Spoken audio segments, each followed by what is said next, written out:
My dear young viewers and my dear friends, मेरे 6 class के दोस्तों। आज जो है वो क्लास 6 का इंग्लिश का पेपर हुआ है, मॉर्निंग शिफ्ट का। और बहुत ही इजी पेपर आया था, इतना ज़्यादा डिफ़िकल्ट पेपर नहीं है। हाँ, थोड़ा सा क्वेश्चन आंसर के अंदर थोड़ी डिफ़िकल्ट है, बच्चों के लेवल के हिसाब से थोड़ा सा एक जो लेवल जो है वो थोड़ा ज़्यादा है। तो ये पेपर मुझे राज़िया ने प्रोवाइड किया। थैंक यू राज़िया, अगर आप वीडियो देख रही हैं तो आपको थैंक यू। और आज जो है हम डिस्कस करने जा रहे हैं common annual school examination 2024-25 class 6 English का पेपर हम डिस्कस करने जा रहे हैं। Hello my dear young viewers and my dear friends, you are most welcome in Nayab Thoughts in English. I'm your teacher Renu is here. और class 6 English subject English का common annual school examination हम discuss करने जा रहे हैं, जिसका time allowed है 2.5 घंटा और मैक्सिमम मार्क्स हैं 60। ओके, मैं आपको ये कहना चाहूँगी कि ये क्वेश्चन पेपर जो 17 को इवनिंग शिफ्ट का पेपर है, तो इवनिंग वाले इस पेपर को ज़रूर करके जाएं। मैंने ये नहीं कहा कि सेम पेपर आएगा, लेकिन बिल्कुल पैटर्न सेम आएगा। जो पीछे के क्वेश्चंस हैं लगभग एक जैसे ही आते हैं। ओके, लगभग एक जैसे ही आते हैं। और इसके अंदर 2 अनसीन पैसेज हैं जो भी मार्किंग स्कीम है। 16 मार्क्स का रीडिंग राइटिंग स्किल 12 मार्क्स की और ग्रामर 14 मार्क्स की, लिटरेचर 18 मार्क्स का। बिल्कुल सेम ऐसे ही पेपर आएगा, लेकिन पैटर्न बिल्कुल सेम आएगा, पेपर सेम नहीं आएगा। ओके, लेकिन अगर आप इसकी प्रैक्टिस करके चले जाएंगे तो आप वो वाले पेपर को इजीली सॉल्व कर पाएंगे। Okay, best of luck for your examination. Now general instructions पढ़ रही हूँ सबसे पहले। This question paper is divided into 4 sections. ये क्वेश्चन पेपर जो है 4 सेक्शंस में डिवाइड है। सेक्शन ए रीडिंग 16 मार्क्स का, सेक्शन बी राइटिंग 12 मार्क्स की, सेक्शन सी ग्रामर 14 मार्क्स का, सेक्शन डी लिटरेचर 18 मार्क्स का। All the questions are compulsory, सभी क्वेश्चन करने ज़रूरी हैं। Marks are indicated against each question. Marks जो है हर एक क्वेश्चन के आगे दिए हैं। Attempt questions based on specific instructions for each part. हर एक पार्ट के सामने स्पेसिफिक निर्देश दिए हुए हैं, उन्हीं के हिसाब से क्वेश्चन करना है। Read the questions carefully before answering, और क्वेश्चन को बड़े ध्यान से सावधानी से पढ़िए जवाब देने से पहले। ओके, मैंने इसके अंदर जो राइटिंग स्किल है, जनरली जो वीडियो आते हैं क्वेश्चन पेपर के सॉल्यूशन के, उसके अंदर क्वेश्चन आंसर राइटिंग स्किल का सॉल्यूशन नहीं होता।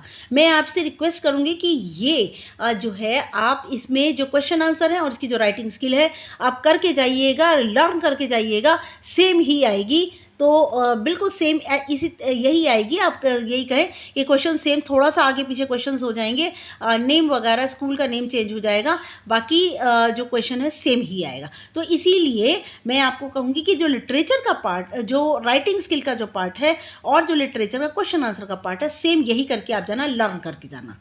ओके, नाउ देखिए, आ जाइए सेक्शन ए रीडिंग। सबसे पहले read the passage carefully.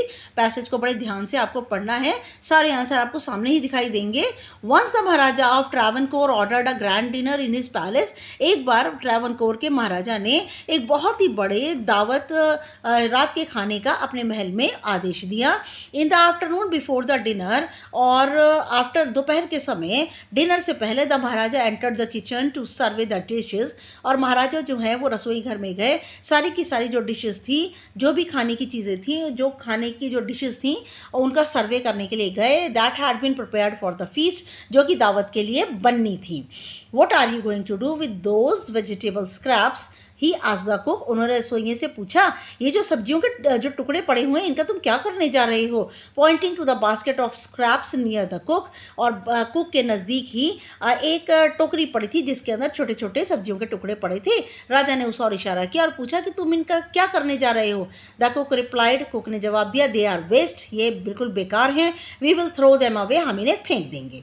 Based on your understanding of the passage answer the following questions. और आपको कोई 4 करने हैं, इस पैसेज के बेस पर क्वेश्चंस दिए हुए आपको 4 करने हैं, लेकिन मैं सारे ही सॉल्व करके दूंगी आपको, जिससे कि कोई बच्चा कोई और करता है, कोई बच्चा कोई और करता है। Now, who ordered the grand dinner at his palace. किसने बहुत बड़े भोज की दावत दी थी अपने महल में? तो यहाँ पर the head cook, Maharaja of Travancore, the helper, the minister of Travancore. तो यहाँ पर देख सकते हैं आप, I am picking up my pen, ये देखिए आप, the Maharaja of Travancore ordered a grand dinner. तो ये रहा आंसर। ओके, नाउ नेक्स्ट आ जाइए। At what time of the day did the Maharaja visit the kitchen, दिन के किस समय महाराजा ने जाकर रसोई घर में निरीक्षण किया, तो वो समय था इन द आफ्टरनून, दोपहर के समय। When did Maharaja ask the following? Whom did Maharaja ask the following? महाराजा ने किससे कहा What are you going to do with those vegetable scraps? राजा ने किससे कहा कि तुम सब्जियों के टुकड़ों का क्या करने जा रहे हो? किससे कहा? द कुक, रसोइये से कहा। The basket placed in the kitchen had dash in it, जो बास्केट किचन के अंदर रखी थी उसके अंदर क्या था? उसके अंदर थी वेजिटेबल स्क्रैप्स, सब्जियों के छोटे छोटे टुकड़े। Which of the following is the opposite of entered, इनमें सब जो एंटर्ड है इसका ऑपोजिट, इसका विपरीत क्या है?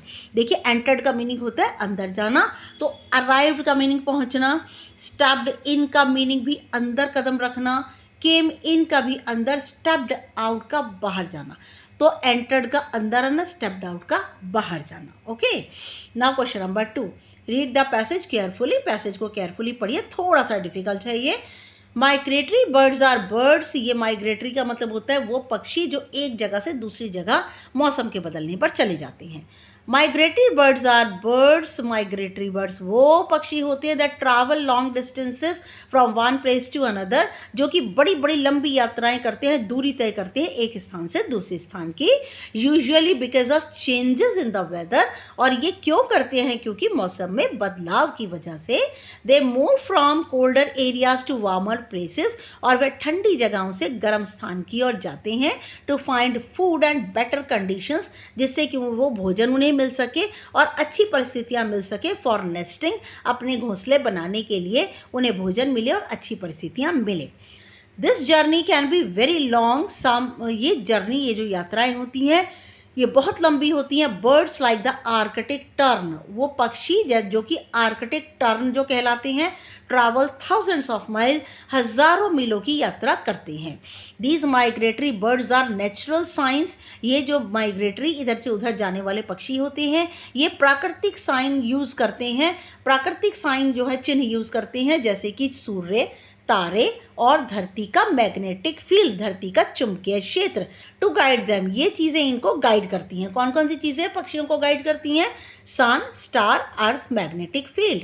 Migration helps birds survive by finding more food, और ये जो इधर से उधर आने जाना है ये सहायता करती है पक्षियों को इनका भोजन ढूंढकर इनकी ज़िंदगी बढ़ाने में, एंड एस्केपिंग हार्श वेदर, और ये अपने आप को कठोर मौसम से बचाते हैं। एवरी ईयर हर वर्ष many birds make these amazing journey to ensure, हज़ारों पक्षी जो हैं, बहुत सारे पक्षी ये अद्भुत सी यात्रा करते हैं ये विश्वास दिलाने के लिए they can live and raise their young, और कि वह भी जीवित रहेंगे और अपने बच्चों को भी पाले पोसेंगे। Now based on your understanding of the passage answer the following question. यहाँ पर भी आपको 5 दिए हैं, कोई 4 करने हैं, और हर क्वेश्चन 2-2 मार्क्स का, टोटल 8 मार्क्स का, जैसे आंसर नंबर 1 में था। The passage is mainly about, passage किसके बारे में है बेटा? माइग्रेटरी बर्ड्स के बारे में। What is the main reason for migratory birds to travel long distances, क्या कारण है कि ये जो माइग्रेटरी बर्ड्स हैं ये लंबी लंबी यात्राएं करते हैं, लंबी लंबी दूरियां तय करते हैं? क्यों? चेंज इन वेदर, मौसम में बदलाव की वजह से। Buds used science like the, birds कौन से चिन्हों का प्रयोग करते हैं जो उन्हें उनका मार्गदर्शन करते हैं जब वे माइग्रेट करते हैं, एक स्थान से दूसरे स्थान पर जाते हैं, तो उनको गाइड कौन करता है? क्लाउड, सन, रेन, विंड, तो यहाँ मेन जो है sun. Migratory birds move from dash areas to dash places during migrations, और जो माइग्रेटरी बर्ड्स होते हैं कोल्ड, ठंडी जगह से वे गर्म स्थानों की ओर चले जाते हैं। How does migration help birds in surviving, migration पक्षियों को जीवित रहने में कैसे मदद करता है? Birds survive by only finding more food, birds जो है जीवित रहते हैं सिर्फ इसलिए कि उन्हें ज़्यादा भोजन मिल पाता है। Birds survive by only escaping harsh weather, और पक्षी जो है अपनी ज़िंदगी को लंबा कर लेते हैं और सिर्फ वह अपने आप को कठोर मौसम से बचाकर। बोथ ए एंड बी, दोनों ए और बी इसका करेक्ट आंसर है। सेक्शन बी राइटिंग 12 मार्क्स का है बेटा, 6 मार्क्स का है ये। इसके अंदर जब फॉर्मेट वगैरह और एक्यूरेसी इन सब के मार्क्स जो हैं वो फॉर्मेट के 2 मार्क्स होते हैं और एक्यूरेसी के भी का 1 मार्क होता है और ऑर्गेनाइजेशन ऑफ आइडियाज़ के 2 मार्क्स होते हैं, वोकैबुलरी का 1 मार्क। ऐसे 6 मार्क आपके बनेंगे ना। You are Myra Mukul, a student of golden public school Delhi. आप लड़की हैं तो मायरा, लड़के हैं तो मुकुल, और गोल्डन पब्लिक स्कूल दिल्ली के आप स्टूडेंट हैं। Your cousin sister is getting engage, आपकी कज़न सिस्टर की सगाई है। And you have to attend the function in Patna, और आपको पटना में फंक्शन को अटेंड करना है। Write a letter to the principal to grant you leave for 2 days। आपको प्रिंसिपल को एप्लीकेशन लिखनी है कि आपको 2 दिनों की छुट्टी जो है वो दे दें। ठीक है, देखिए आप यहाँ पे मैंने गलती से जो है 5 days की यहाँ पे कर दी हैं, तो आप सिर्फ यहाँ पे 2 दिन का कर दीजिएगा। Use the given hint. देखिए सबसे पहले सेंडर्स एड्रेस, आपका एड्रेस, आप है गोल्डन पब्लिक स्कूल दिल्ली के स्टूडेंट। एक लाइन छोड़कर डेट डालिए, डेट ऐसी डालनी है 15 मार्च 2025। एक लाइन छोड़ करके name and address of the school, आप लेटर किसको लिख रहे हैं, प्रिंसिपल को। The principal golden public school, address है दिल्ली। एक लाइन छोड़कर सब्जेक्ट, सब्जेक्ट है leave application.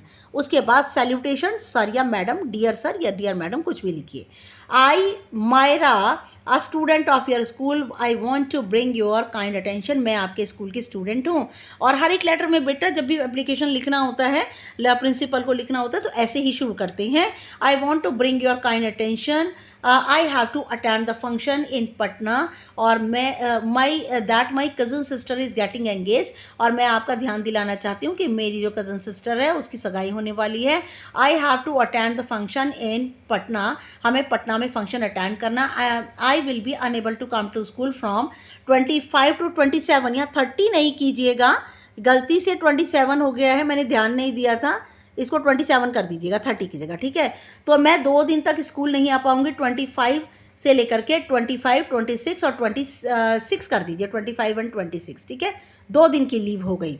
Now 25 March to 26 March, I request you to provide me leave, और मैं आपसे रिक्वेस्ट करती हूँ कि मुझे लीव प्रोवाइड करें। I shall be very grateful to you, मैं आपके प्रति बहुत आभारी रहूँगी। एक लाइन छोड़कर थैंकिंग यू, फिर एक लाइन छोड़कर योर सिंसियरली, और आपका नाम सिर्फ दिया हुआ है, क्लास सेक्शन नहीं दिया, तो आप अपना नाम लिखिए Myra.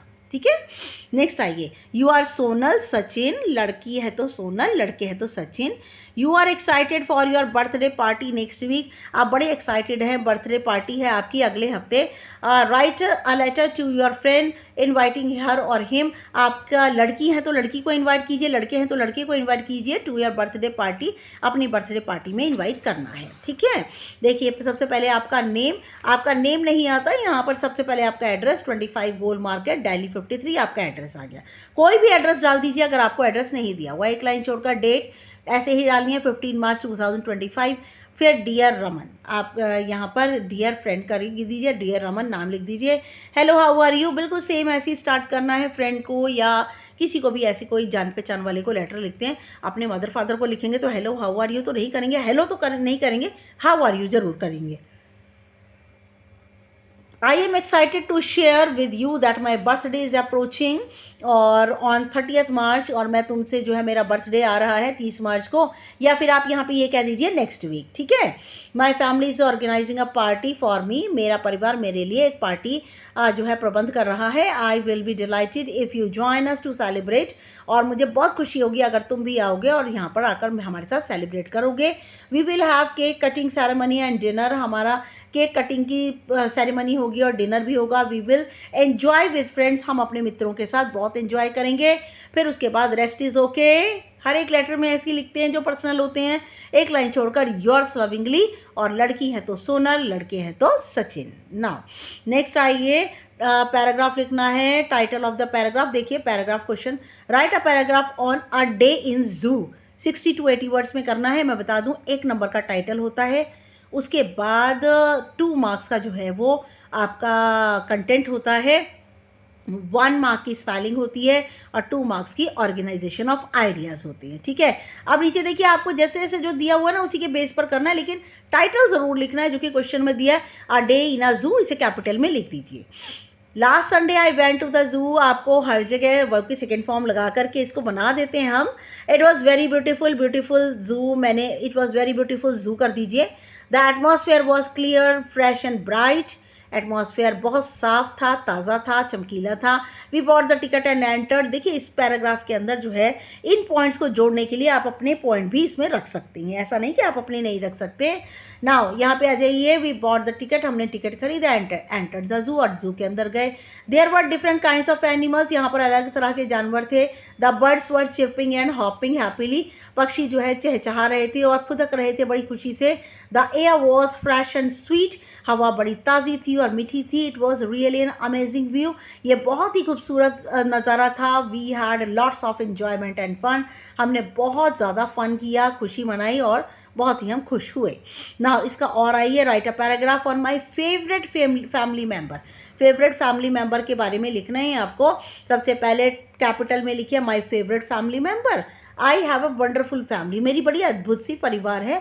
I have my father mother and a brother, और मेरे फादर मदर और ब्रदर हैं। But my mother is my favourite family member, लेकिन मेरी माँ जो है, आप फादर को भी लिख सकते हैं कि अपने भाइयों बहनों को किसी को लिख सकते हैं आप, लेकिन मेरी माँ जो है फैमिली की एक बहुत ही फेवरेट मेम्बर है। She कुक्स tasty food and performs all her duties, वो अब खाना बहुत टेस्टी बनाती हैं और अपनी सारी ड्यूटीज़ को पूरा करती हैं। शी प्लेज विद अस, वे हमारे साथ खेलती हैं। She takes care all of us, वे हम सब की देखभाल करती हैं। शी ब्रिंग्स ब्यूटीफुल गिफ्ट्स, और वह बहुत ही सुंदर उपहार लाती हैं। She spends her time with us, वह अपना समय हमारे साथ बिताती हैं। Many may she live long, भगवान उनकी उम्र लंबी करे। नाउ नेक्स्ट आइए सेक्शन सी, ग्रामर में fill in the blank by choosing the correct preposition. Preposition आइए, 4 में से 4, यहाँ 5 दिए हैं, कोई 4 करने हैं। Mahatma Gandhi was born on, date से पहले हमेशा ऑन आता है, on 2 October. My sister is scared, इसमें आएगा ऑफ, क्योंकि स्केयर्ड के साथ हमेशा ही एक फिक्स्ड प्रपोजिशन आता है, ऑफ, स्केयर्ड ऑफ स्पाइडर्स। आइए नेक्स्ट पर आइए, I will finish my project work by Monday. Okay, जब ए सेंटेंस में शुरू में फ्यूचर टेंस दिया हो और डैश करके डे दिया हो तो उसमें बाय भरते हैं। It was already dark when I walked into the house, ठीक है। Now the cat is hiding, बिल्ली कहाँ छुप रही थी, अंडर द काउच, गद्दे के नीचे। Fill in the blanks with the correct option from the bracket, bracket में से करेक्ट ऑप्शन लेने, कोई 4 करने हैं। I was waiting for the bus to arrive. She enjoys cooking Chinese dishes for her friends. You will do well in exam if you study hard. She studied hard for the test, but she still felt nervous. I love to. To के बाद बेटा हमेशा verb की first form आती है, याद रखिएगा, तो इसीलिए प्लेइंग ना के प्ले आया है, ठीक है।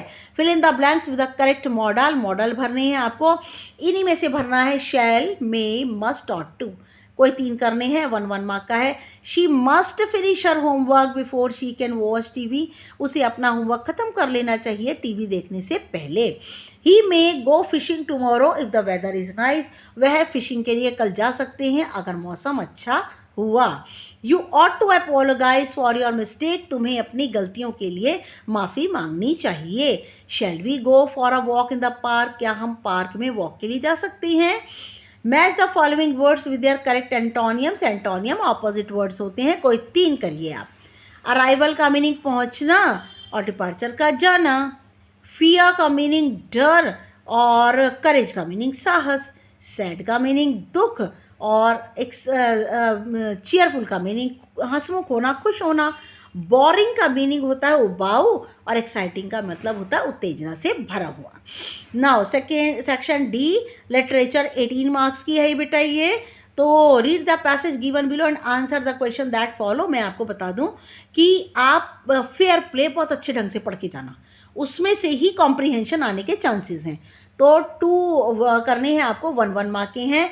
The panchayat was held the same evening under an old banyan tree, panchayat जो है हुई उसी शाम को पुराने वटवृक्ष के नीचे। Jumman stood up and sat, Jumman उठा और उसने कहा the voice of the panch is the voice of God, पंचों की आवाज़ भगवान की आवाज़ है। Let my aunt nominate the head panch, और मेरी आंट जो है नॉमिनेट कर ले, नामांकित कर ले, चुन ले हेड पंच को, मुख्य पंच को। आई will abide by her decision, मुझे उसका जो भी भी निर्णय है वो स्वीकार रहेगा। The panch knows neither friend और एनिमी, पंचों को ना तो मित्र पता होते हैं ना शत्रु।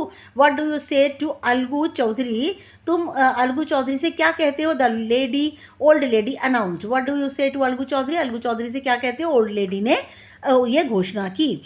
Dash said that the voice of panch is the voice of God, किसने कहा ये बात? जुम्मन ने। I will abide by her decision और who is her in the given statement, मुझे उनके जो फैसले हैं वो स्वीकार हैं। किन के फैसले? ये हर कौन है यहाँ पर? आंट करिए चाहे old aunt, both the answers are correct. Find a word from the passage which means propose और रिकमेंड, और प्रपोज या रिकमेंड का मतलब प्रस्ताव रखना। तो इसके लिए पैसेज में कौन सा वर्ड आया है? तो वो वर्ड है nominate. Read the stanza given below and answer the question that follow. 2 करने हैं आपको, 2 मार्क्स के हैं ये। ऊपर वाला 1 मार्क का था, नीचे वाले 2 मार्क्स के हैं। Then soars like a ship, और ये उड़ती है जहाज की तरह। विद ओनली अ सेल, एक पाल के साथ। एज ओवर टाइड्स, और ये ज्वार भाटा के ऊपर। ऑफ विंड इट राइड्स, हवा के ऊपर सवारी करती है। क्लिम्स टू द क्रस्ट, और वो पहाड़ों पर ढलानों पर चढ़ जाती है। Of a gust and pulls, और वो धक्का मुक्की करके चढ़ जाती है। Then seems to rest as wind falls, और जैसे ही हवा कम होती है पतंग नीचे की ओर आकर आराम करने लगती है। Mention the poem and the poet of the given lines, इसके जो पोइट है, पोअम का नाम है द काइट, और जो इसके पोइट है Henry Ben. Now what is being described in the poem, poem में क्या डिस्क्राइब किया? अ काइट सोरिंग, एक पतंग का उड़ना। What happens to the object described in the poem when the wind falls, और जब हवा गिर जाती है तो जो है क्या होता है उस ऑब्जेक्ट का, जो कि पोअम में दी हुई है। तो पोअम में तो काइट दी हुई है, तो उस काइट का क्या होता है जब हवा गिर जाती है? इट सीम्स टू रेस्ट, और पतंग भी नीचे आ जाती है, ऐसा लगता है जैसे आराम कर रही है। Answer the following questions in about 30 to 40 words, do any 4, और 3 मार्क्स के हैं ये। देखिए मैंने आंसर इसी में दिए हैं, 5th आंसर आपके इसके बराबर में। What are the various features of a house and a home, बहुत भिन्न भिन्न क्वालिटीज़ हाउस और होम की क्या हैं? हाउ आर दे डिफरेंट, ये अलग क्यों हैं एक दूसरे से? ये poem a house a home से ली है। देखिए आंसर देखिए यहाँ पे। A house is made of brick, घर बना होता है, मकान बना होता है, बना होता है ईंटों का, पत्थर का, लकड़ी का, कांच का। It has floor, roof, doors, इसकी फ्लोर होते हैं, फर्श होता है, छत होते हैं, दरवाजे होते हैं। A home is made by family members, लेकिन घर परिवार के सदस्यों से बनता है। दे love and care each other, और वो परिवार के सदस्य दोस्त एक दूसरे से प्यार करते हैं और एक दूसरे की परवाह करते हैं। Number 2, which animals were serve by the dog, dog ने किन किन जानवरों की सेवा की? What was the reason for the dog to leave them one by one, लेकिन क्या कारण था डॉग उन्हें एक एक करके छोड़ता गया? ये लेसन है how is the dog found himself the new master. Now the dog served a wolf, सबसे पहले उसने भेड़िया की, फिर भालू की, और अंत में लॉयन की सेवा की। He left them one by one because वही found that they were afraid of the strong creature, और वे एक एक करके उनको छोड़ता गया क्योंकि उसको महसूस हुआ कि ये लोग जो है किसी ताकतवर जीव से डरते हैं। नाउ नेक्स्ट आ जाइए number 3, how does the poem describe the appearance of a new kite, जो पोअम के अंदर नई पतंग की दिखावट को कैसे वर्णन किया गया? अगेंस्ट द स्काई, आसमान के अंदर। What happens in to the kite when it gets stuck in the tree, पतंग का क्या होता है जब वह पेड़ में फंस जाती है? The new kite was compare to many beautiful things, जो नई पतंग होती है उसे बहुत सारी सुंदर चीज़ों से इसकी जो है वो तुलना की है। When it gets stuck in branches, जब ये पेड़ की शाखाओं में फंस जाती है, it will lose its shine and beauty, तब ये अपनी चमक और खूबसूरती को खो देती है। Number 4, how can beauty B observed in the world around us, जो सुंदरता है वो इस पूरे संसार के अंदर कैसे देखी जाती है? What does the poet mean, poet के कहने का क्या मतलब है? When he says that beauty lies with in your self, कि जो सुंदरता है वो हमारे भीतर ही होती है। Now beauty can be observed in the sunlight, सुंदरता को देखा जा सकता है सूर्य की रोशनी में। पेड़ों पर और बर्ड्स पक्षियों में एंड द क्रॉप्स और फसलों में। Beauty is heard in the night, सुंदरता रात के समय सुनी जाती है। व्हेन द विंड ब्लोज, जब हवा चलती है। और रेन फॉल्स, यहाँ पर रेन आएगा बेटा, और रेन फॉल्स, और जब बारिश पड़ती है। The real beauty lives in noble actions and thoughts, सबसे ज़्यादा असली खूबसूरती होती है हमारे बहुत ही ज़्यादा नोबल कामों में और हमारे विचारों में। लास्ट आ जाइए। Yes now sorry just a minute बेटा, ओ जस्ट अ मिनट। यस ना, यस लास्ट क्वेश्चन पर आ जाइए, लास्ट पे आइए। जस्ट अ मिनट बेटे। What was the verdict given by Algu, Algu ने कौन सा फैसला दिया हेड पंच बन के, मुख्य पंच बन के। And how did Jumman react to it, और जुम्मन की क्या प्रतिक्रिया थी। देखिए यहाँ जगह नहीं थी, मैंने यहाँ दे दिया। अलगू टोल्ड जुम्मन शुड इधर पे हिज आंट मंथली अलाउंस, कि अलगू ने कहा कि जुम्मन को या तो महीने का मासिक भत्ता अपनी आंट को देना चाहिए और transfer the property back to her, या फिर उसकी प्रॉपर्टी को वो वापस कर दे। ही बिकेम अलगूज एनिमी, और इस पर जुम्मन अलगू का क्या हो गया, अलगू का दुश्मन बन गया। ओके नाउ बेटा, thanks for watching and it is my humble request, मेरा न्यू चैनल है, उसे लाइक शेयर एंड सब्सक्राइब ज़रूर कीजिएगा। सब्सक्राइब ज़रूर कीजिए जिससे कि नया वीडियो बने तो आपके पास फटाफट से पहुंच जाए। और मैंने जैसे फेयर प्ले का वर्कशीट डाली है, आप उसे पढ़ेंगे तो आपको एग्जामिनेशन में बहुत हेल्प मिलेगी। प्लीज़ मेरे चैनल को लाइक शेयर सब्सक्राइब कीजिए, कमेंट कीजिए। And once again thanks for watching. And next video तक के लिए good luck and good bye.